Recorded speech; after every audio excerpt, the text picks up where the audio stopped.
Ayan, hello mga kapangarap. Magandang tanghali sa ating lahat. Nagbabalik ang inyong pong lingkod, ang kapangarap ninyo. Ang pag-abot, kasama sa pag-abot ng pangarap ko ay kayo. So ngayon po, masyado po ako talagang naging busy ng mga nakaraang araw. At ako po'y na-miss ko kayo. Na-miss ko na mag-vlog at na-miss ko talaga yung ganito. Yung magkwento, ganyan. So, ikukwento ko po sa inyo kung ano ang nangyari sa mga nakalipas na araw sa akin. Yun po, kasi po ang aking pong mother ay nagkasakit and then nagdesisyon po na i-confine po sa hospital. Ito na nga po yung nangyari. Dinala po namin sa private hospital ang aking pong nanay. At grabe po pala, grabe.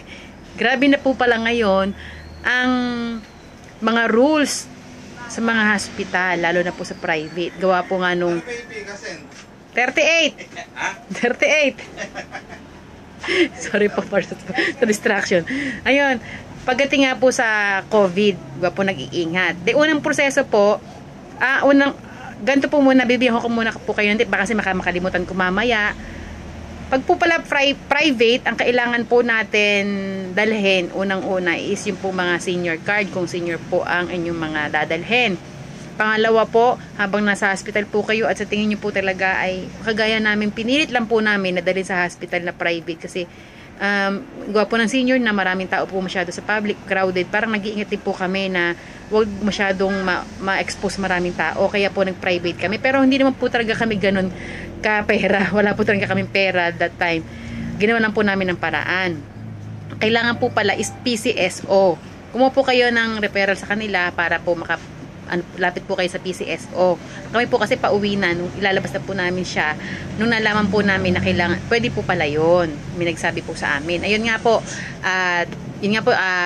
senior ID, PCSO na requirements or SWA, something ganon. Para po makatipid din po kayo kasi ang laki po na nagiging bill ngayon sa mga private hospital. Hindi ko po sinisiraan ng private ha. Gusto ko lang pong maikwento sa inyo yung sitwasyon at flow ngayon, yung new normal hospital rules and regulation. English! Una po, nang pupunta namin doon, kinausap po namin yung sa front desk. Ang sabi po ay, ito po ang rules namin, ganito po siya. Sabi ko, sige po, magkano po ba ang kwarto? Ang sabi po ay 1-2.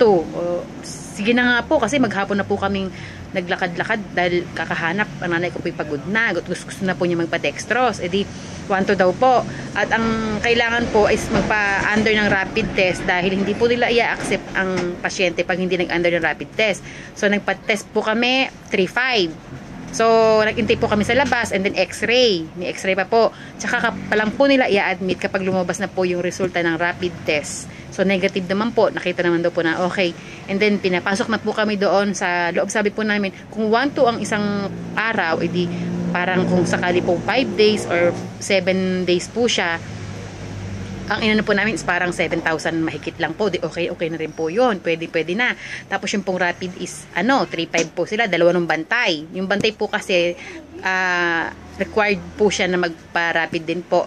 And then, pag po gusto nyo nang mag-swap ng palit ng bantay, paparapid din nyo po yung bantay. O di syempre po, gastos na naman. O di sacrifice po itong bantay na talagang siya na yung magpe-permanent. Mamili po kayo ng talagang hindi naman masyadong busy at walang masyadong ginagawa. At the same time, marunong din po makipag-communicate. Kasi po, sa amin medyo mahirap dahil hindi po parehas marunong yung nasa bantay. Yung bantay po namin tsaka po yung nanay ko. And then, pagdating po doon, mga ilang araw po, kasi ang naging problema po ng nanay ko is kulang daw po sa dugo. Hemoglobin po at pagbaba ng dugo. Kailangan salinan siya ng 3 bag na dugo. Ang isang bag po is 1/8 ata. 1/8 po 'yon. And then pagdating po doon, mga after 2 days po ata or 1 day, nire-required po siyang hinga ng swab test.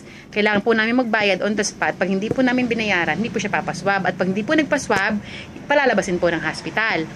Syempre po, kami, ano ba yan? Ba't pa nagparapid na nga? Ganon.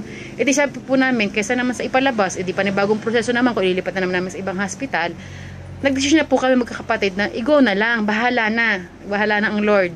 Di, yun nga po, pagdating po doon, okay naman po. Tapos ayun sabi, kailangan daw po magkaroon ng specialist sa dugo, sa infection, tsaka sa dugo. 2 doktor daw po ang ibibigay dahil yun daw po para matest yung dugo ng nanay ko. In short po, kahapon kahapon po ay lumabas na po ang nanay ko. Hindi kahapon, Sunday po. So, kaya nagpunta po ako doon, ako po yung nag-ayos ng bill, and then nakita ko po ang bill namin. Alam niyo ba kung magkano? 5 araw. Ay, shock. Ako po sa totoo lang hindi iyakin eh. Hindi po ako masyadong madamdaming tao eh. Pero nung nakita ko po yung bill, parang gusto kong maimatay. Kasi, syempre po, ordinaryong tao lang din po kami. Saan kami kukuha ng ganong kalaking pera? Di nung nakita ko po ay 105. My goodness, kapangarap 105, 5 araw. Sabi ko, ala, tipid na tipid kaming bilan ng masasarap ng pagkain ng nanay namin. Minsan parang masyado tayong kuripot pagdating sa mga ganung bagay. Pero pagdating sa hospital, lumalabas talaga yung pera. Ba't kailangan pa po umabot sa ganun, ano? Kaloka. Ayun nga po. Pero nagkaroon ng po siya ng discount gawa sa senior. Naging 73,000 na lang po.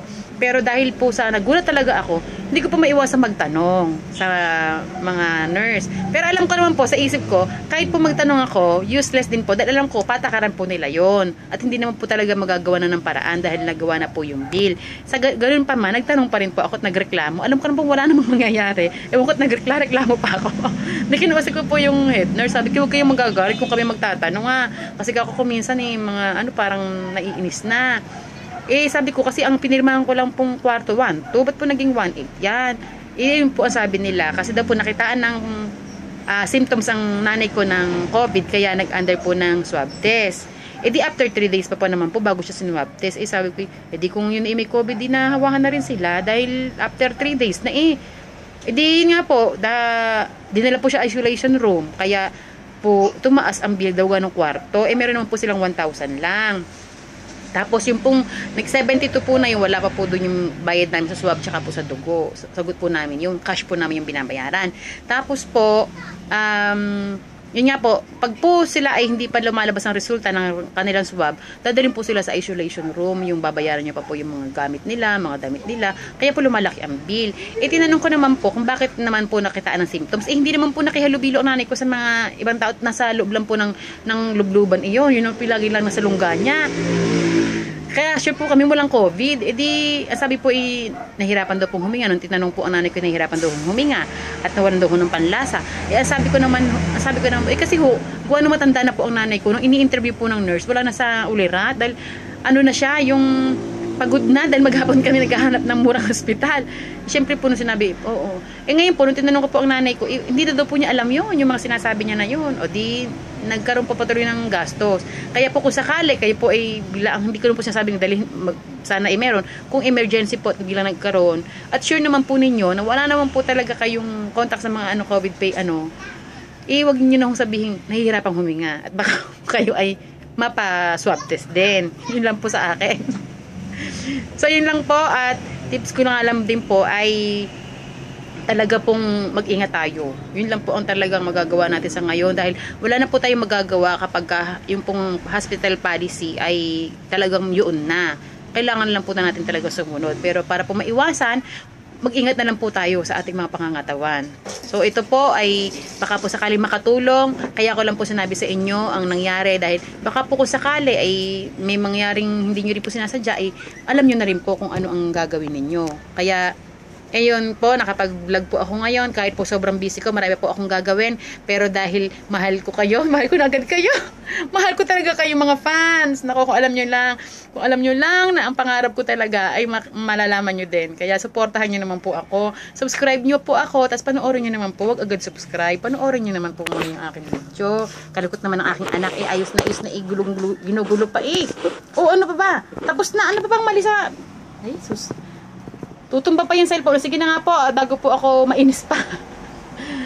God bless po sa ating lahat. Ingat po tayo. Stay safe and smile. Lagi lang pong masaya. So yun po. God bless. Ingat. I miss you mga kapangarap. Bye-bye.